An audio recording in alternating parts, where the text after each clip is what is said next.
What is up, people? Happy Saturday. I'm sorry, it's very loud in here today, but we've got legs. And then I'm going to show you the updates on what I'm doing currently in the home gym. So this is the second leg rest session of the week. I'm still recovering from the first, so great.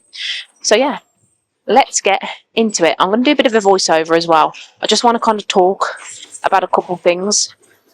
So my recovery has been absolutely shocking recently, and I wanted to show you and explain to you what I'm doing to kind of combat that. So let's go. It has been a while since I've been on this.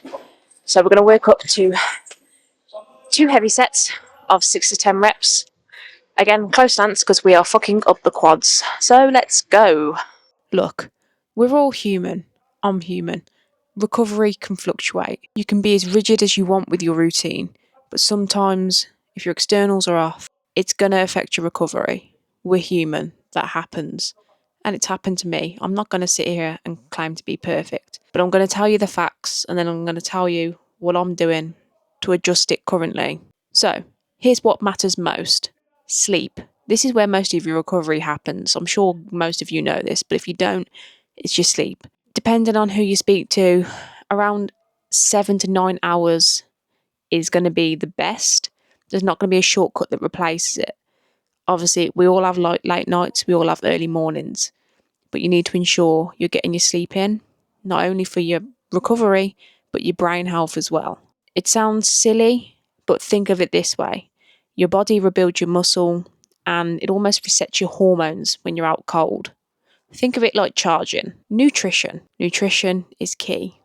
You've all heard that saying, you've all heard the saying, abs are made in the kitchen. Well, it's true to a certain point. You do need to ensure you're eating adequately for the activity you're doing. That's why so many athletes and long distance athletes eat so much, and you look at them and they might be tiny. You're thinking, where do you put it? It's because your activity levels are high and you've got such a big output. Your body's like a machine. All that food that you're eating, it's just fuel. You're burning it off. And that's what your food is. It's just fuel. And one thing you need to remember is protein.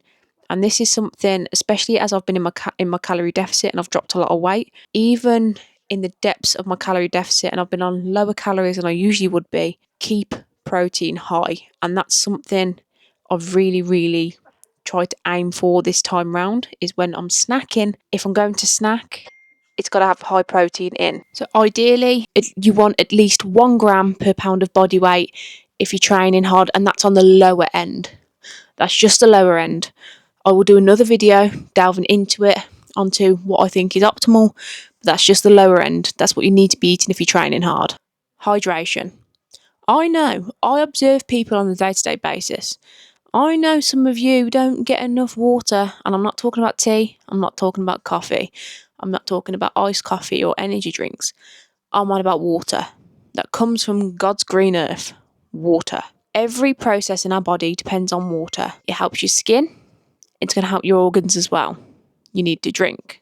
Movement as well. This is one I'm touching on now. As I've mentioned in a previous video, I've been diagnosed with something called thoracic outlet syndrome. And it's something I'm really trying to push, even when I'm not at the gym. It's kind of movement, active recovery. So I'm doing a lot of stretching, a lot of mobility work, help keep the blood flowing, help, loosen myself up and reduce soreness.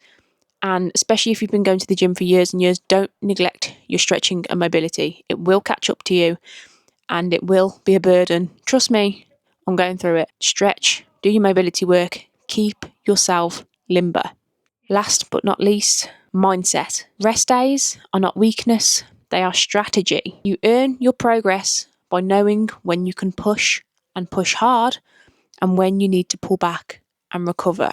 You've got to know when you can strike and when you need to rest. And I know that sounds stupid, but it's very true and it's something I'm really learning lately. You can be stubborn and you can keep pushing and keep pushing and keep pushing and you're going to burn out. I know because I'm there, I've done it. You're going to ruin yourself long term. You got to listen to your body as well. Not just your mind, but you got to listen to your body. You've got to make calculated decisions. So yeah, that is everything that you need to take into consideration with recovery. And that is something that I'm taking into consideration at the moment. And every one of those steps I'm implementing little by little. And I always have done, but sometimes life gets in the way. You get busy, you get busy with work, whatever, and you might start to slack on certain things. Maybe it's your sleep, maybe it's your nutrition. I've been in a big calorie deficit, so my nutrition hasn't been as great as it could be, but I'm working on it. You haven't got to do all at once, just do one and then the other, and it compounds that way. So yeah, thank you for watching, thank you for listening, and I will see you in the next one.